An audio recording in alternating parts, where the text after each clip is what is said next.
Mere days after the ink had dried on our divorce papers, she stepped into a brand new marriage. The news didn't feel like heartbreak. Not exactly. I didn't want her back. But the speed of it all struck with the force of something cruel.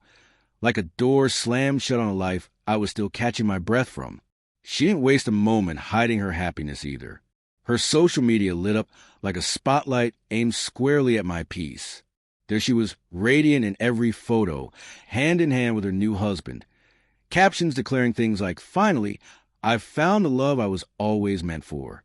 As if the 10 years we'd spent building a life together had been some long detour she had to endure before arriving at her true destination. I said nothing. I didn't comment, didn't retaliate, didn't fall into the trap she laid with each carefully curated image and barbed caption. Inside, though, I was unraveling.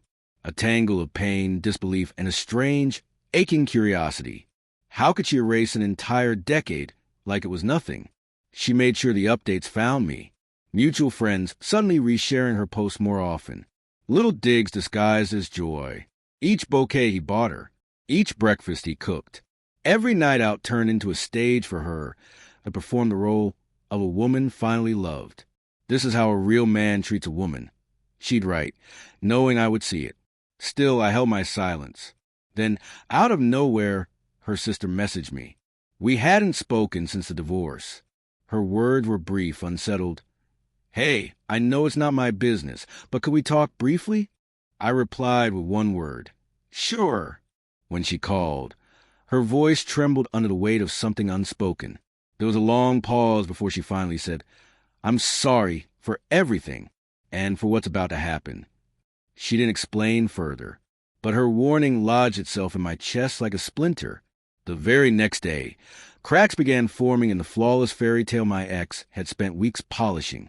A mutual friend posted something cryptic yet cutting.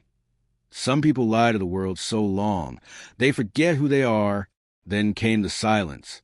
Her once constant feed of romantic snapshots and declarations began to vanish. Quietly, carefully, the posts disappeared one by one. The facade was crumbling. I kept my distance. It wasn't my place anymore. Or so I thought. 2 days later, another surprise arrived. A message, this time from her new husband. "Can we talk?" I stared at it, stunned. Of all the people I expected to hear from, he was at the bottom of the list. Curiosity got the better of me, and I agreed.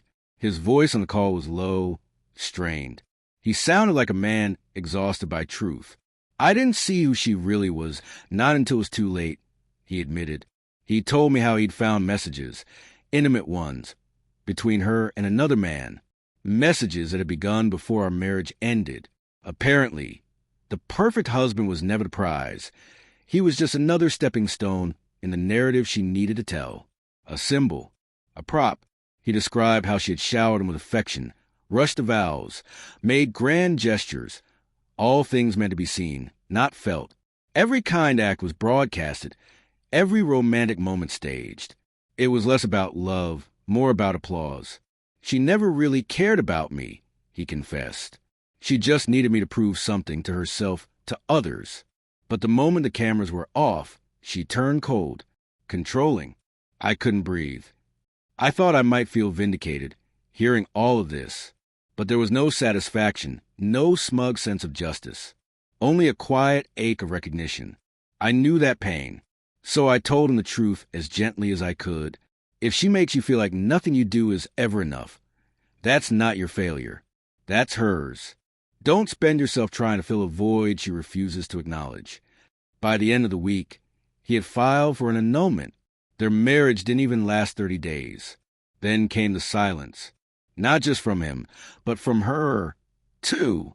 Her once vibrant Instagram, filled with filtered smiles and romantic quotes, turned into a ghost town.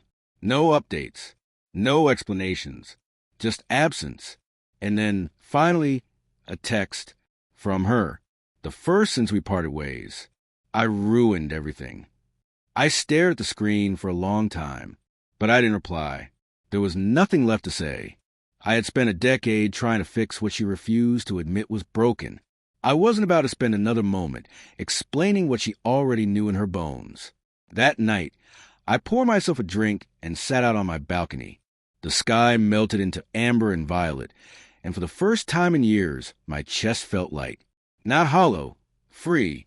There was no rage, no grief, just a quiet understanding that I didn't need closure from someone who never gave me peace. She could keep her illusions. I had something better, distance.